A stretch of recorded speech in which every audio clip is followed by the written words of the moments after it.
What's up everybody? Back here with another part on my series about biomechanical factors affecting strength. So we covered neural control in part 1, muscle or physiological cross-sectional area in part 2.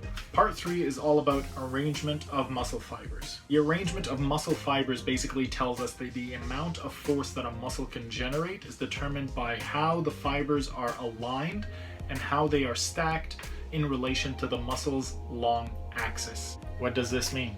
This is basically determined by what we call the angle of pennation.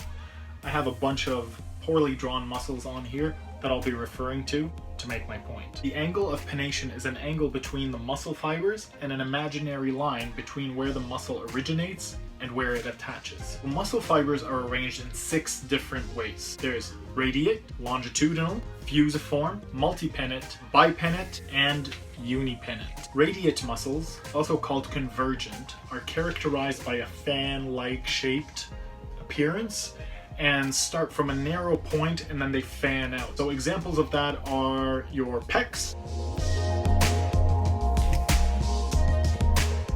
or your glutes. Longitudinal muscles, also called strap muscles, are characterized by straight lines and can also be split up into sections by tendons. An example of longitudinal muscles are your rectus abdominis.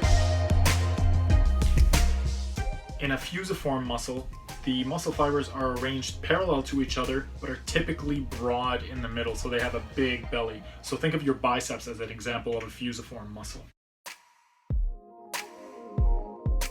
Multipennate muscles are usually stacked in rows and usually have a central tendon that then breaks off or branches off into 2 or 3 more tendons. Think of your deltoids as an example of a multipennate muscle. A bipennate muscle has muscle fibers that converge on either side into a central tendon running down the middle. Think about your rectus femoris as an example of a bipennate muscle. You can see the muscle arrangement there. It looks like a feather. And last but not least, a unipennate muscle, which is basically just half of a bipennate muscle, where the arrangement is still sort of feather-like. And an example of that would be your tibialis anterior. So now you're probably asking yourself, okay, what does this mean and how can I apply it? Well, think about it this way. A muscle can most efficiently mitigate force according to the arrangement of the fibers. For example, in a longitudinal muscle, that particular muscle is going to be able to mitigate forces going up and down in a straight line, not across. Same thing with a bicep muscle or your chest.